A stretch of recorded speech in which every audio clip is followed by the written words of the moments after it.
Imagine a quiet girl clutching her late mother's necklace, her only tether to love and memory, until cruel bullies tear it from her throat and grind it into the dirt. But what happens when those bullies awaken a hidden fire in her? A black belt's fury that lands them in the hospital. This is a story of vengeance, redemption, and an unbreakable spirit that will leave you speechless. Hit that subscribe button now to dive into epic tales like this one and join a community that thrives on stories of justice and heart-pounding twists. Don't miss out. Leah Grayson was 16, a wisp of a girl with storm gray eyes and a heart heavy with loss. At Westbridge High, a sprawling gray brick school in a sleepy Ohio town, she was invisible to most. Her hair tucked into a messy bun, her wardrobe a rotation of faded hoodies and worn sneakers. But around her neck hung her mother's necklace, a delicate silver chain with a teardrop pendant, its emerald green stone nestled in intricate filigree. It was the last gift from her mother, Emily, given in a hospital room 2 years ago, just before cancer stole her away. "This is for strength, Leah," Emily had whispered, her voice frail but fierce. "You're stronger than you know." Leah touched the pendant constantly, a reflex as natural as breathing, its weight grounding her in a world that felt unmoored without her mother. It was tarnished now, the clasp loose, but she wore it every day, a tether to love and memory. Westbridge was a battlefield of cliques and cruelty, where popularity was a currency Leah didn't possess. She was the quiet girl, always sketching in her notebook during lunch, her head bowed to avoid the predators who roamed the halls. The worst of them was Madison Carver, a senior with a smile like a blade and a cheerleader's untouchable aura. Blonde, poised, and vicious, Madison ruled Westbridge with her minions. Jake, a linebacker whose laugh was as brutal as his tackles, and Tara, whose sharp tongue could slice through anyone's defenses. They'd targeted Leah since freshman year, starting with whispers about her thrift store clothes, then escalating to shoves in the hallways and a humiliating incident when Jake dumped her lunch tray on the cafeteria floor, the splatter of mashed potatoes drawing laughter from half the school. Leah endured it silently, her fingers clutching the necklace, swallowing the pain to keep from breaking. It was a crisp October afternoon, the air sharp with the scent of fallen leaves, when the world tilted. Leah sat under an oak tree in the school courtyard, her sketchbook open to a half-finished drawing of her mother's face. She was tracing the curve of Emily's smile, lost in the memory of her laugh, when Madison's shadow fell over her.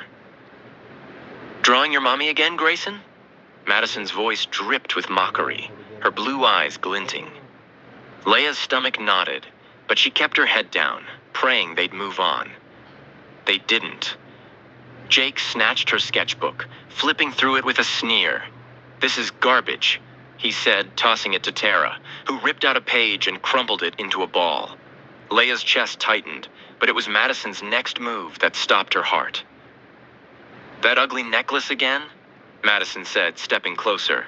"What's the deal with it? Some cheap junk from your dead mom?" Before Leah could react, Madison's hand shot out, yanking the chain. The clasp gave way with a sickening snap, and the pendant flew into the dirt. Leah lunged, but Jake shoved her back, her knees hitting the ground. Tara laughed, stomping on the pendant, the emerald cracking under her heel, the filigree twisting into a mangled ruin. Leah's world shattered with the stone. She scrambled in the dirt, her fingers trembling as she gathered the broken pieces, tears blurring her vision. Madison's laugh cut through her haze. "Oops," she said, her voice syrupy with fake regret. "Maybe now you'll stop being such a pathetic loser." Jake and Tara snickered, and the trio sauntered off, leaving Leah alone with the wreckage of her mother's gift. She didn't go to class that afternoon. She hid in the girls' bathroom, the cold tiles pressing against her back as she clutched the broken necklace, sobbing. The pendant was destroyed. The chain snapped in 3 places.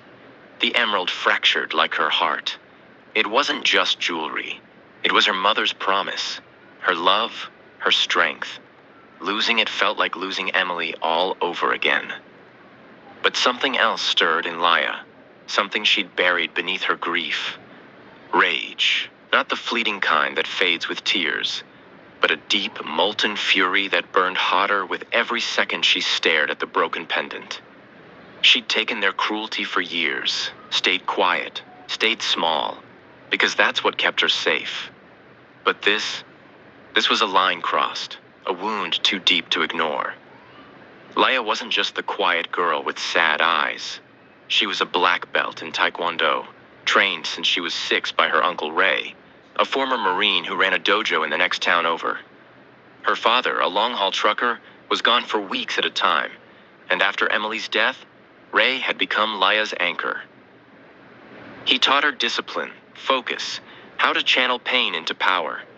She'd stopped competing after her mother's diagnosis, too broken to step onto the mat, but the skills were still there, etched into her muscles, waiting. She had never used them outside the dojo, never wanted to. Until now. Leia didn't tell anyone what she was planning, not her best friend Sarah, who'd urged her for years to fight back. Not Ray, who'd always said fighting was the last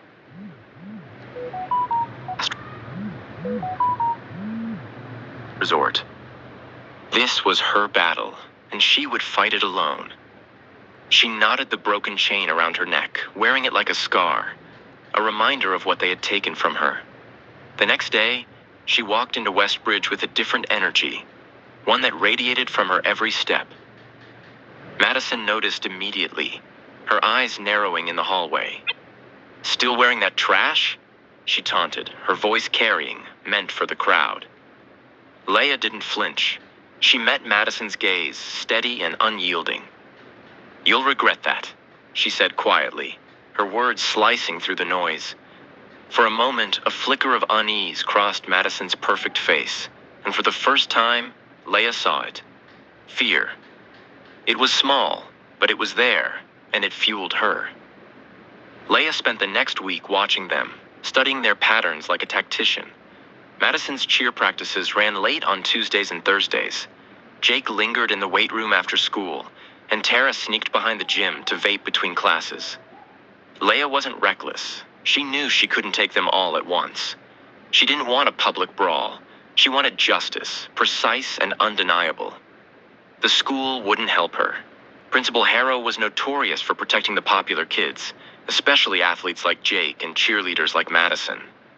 Leia had tried once before, after the cafeteria incident, and all she'd gotten was a lecture about conflict resolution.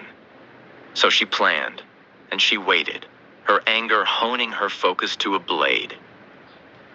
The opportunity came during the school's annual pep rally, a raucous event where the gym pulsed with noise and ego. Madison, Jake, and Tara were in their element, reveling in the spotlight as the cheer squad and football team whipped the crowd into a frenzy. Leia slipped out early, knowing they would head to the parking lot for their usual post-rally hangout, a ritual of laughter and cruelty. She waited behind a row of cars, her pulse steady, her breath controlled. She had chosen her ground carefully. No cameras, no teachers, no one to see, just her and them. The sun was low, long shadows stretching across the cracked asphalt, when Madison's voice cut through the quiet. "What's this, Grayson? Stalking us now?" she called, strutting forward with Jake and Tara flanking her. Leia stepped into the open, the broken necklace glinting in fading light. "You broke something that mattered to me," she said, her voice calm but iron. "I want an apology." Jake's laughter was cruel as he stepped closer, his size meant to intimidate. "You're going to cry about that stupid necklace again? Get over it." Tara's mocking voice joined his. "Yeah, go back to your little drawings, weirdo." Leia didn't waver. "Last chance," she said, her voice quiet but loaded. Madison flipped her hair, her smile dripping with venom. "Or what? You're going to cry us to death?" Leia moved faster than they could process. Years of training surged through her, her body a blur of lethal precision. She targeted Jake first, the biggest threat. A roundhouse kick to his knee sent him reeling, and she followed it with an elbow to his solar plexus, driving the air from his lungs. He crumpled to the pavement, gasping. Tara screamed and lunged at Leia, but Leia sidestepped, twisting Tara's arm into a joint lock and dropping her to her knees. Madison froze, her bravado draining away. Leia stepped closer and Madison stumbled back, her perfect composure cracking. "You don't touch me," Leia said, her voice like steel. "And you don't touch what's mine." She didn't need to hit Madison. The fear in her eyes was enough. Jake and Tara were left bruised, humiliated, and sent to the hospital for observation. Leia hadn't broken any bones, but she'd made her point. Ting. By Monday, Westbridge was electric with gossip. Some called Leia a hero, others a vigilante. Madison tried to spin it, claiming Leia had attacked them without cause, but too many had seen the bullying, the necklace, the cruelty. The tide shifted. Students who'd once laughed at Madison's taunts now whispered about Leia's quiet fury and the fire she'd unleashed. But Leia wasn't celebrating. She'd won, but it felt hollow. The principal summoned her, threatening suspension. But Uncle Ray intervened, revealing he'd recorded Leia's account of the bullying months ago, a safeguard against the school's indifference. Harrow backed down, and Madison's clique faced consequences. Community service, counseling sessions, and for Jake, a benching that cost him his college scout visits. Yet the story didn't end there. A week later, Leia was cleaning out her mother's old jewelry box, hoping to salvage the necklace, when she found a letter tucked beneath the velvet lining. It was her mother's handwriting, dated just days before her death. "Leia, my brave girl," it read, "the necklace isn't your strength. It's a reminder of the strength you already have. Don't let anyone make you feel small. Fight for yourself, always." Tears welled in Leia's eyes as she realized her mother had known she would need to find that fire. But there was more. The letter hinted at a past Leia never knew. "I was a fighter too," Emily wrote.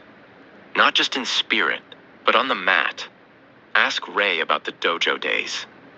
Stunned, Leia confronted her uncle. Ray's eyes softened as he confessed that Emily had been a taekwondo prodigy in her youth, a black belt who'd set it aside to raise her daughter. The necklace wasn't just a gift. It was a symbol of Emily's own strength, a legacy passed down. The revelation reshaped Leia. She returned to the dojo with renewed purpose. Her kicks were sharper, her focus unbreakable. She wasn't just fighting for herself anymore. She was carrying her mother's legacy, but the ripples of her actions spread. Sarah, her loyal friend, confessed she had been the one to tip off other students about Madison's bullying, turning the tide of public opinion. And then, a quieter surprise. Tara approached Leia one afternoon, her eyes downcast, and apologized. She admitted she'd been caught in Madison's orbit, too afraid to break free. Leia didn't trust her at first, but Tara's actions, distancing herself from Madison, volunteering to help younger students, suggested she meant it. Jake, however, doubled down, his anger festering. And Madison, humiliated and outcast, plotted her revenge in the shadows. The story reached its climax at a regional taekwondo tournament where Leia competed for the first time in years. The dojo was a world away from Westbridge's petty cruelties, but Madison's influence still lingered. Jake's cousin, a rival fighter from another school, targeted Leia in the ring, taunting her about the necklace. The fight was brutal, testing her resolve and stirring old doubts. But as she dodged a high kick, she saw Uncle Ray in the crowd, holding the repaired necklace, its emerald gleaming. She remembered her mother's words, "Fight for yourself." With a surge of determination, Leia countered with a spinning heel kick that dropped her opponent to the mat and won her the match and the crowd's respect. Back at school, Madison's final attempt at revenge, a cruel social media campaign, backfired spectacularly. Tara exposed her, posting screenshots of Madison's private messages mocking other students. Madison's reputation crumbled, and she left Westbridge, her power shattered. Leia's journey didn't end there.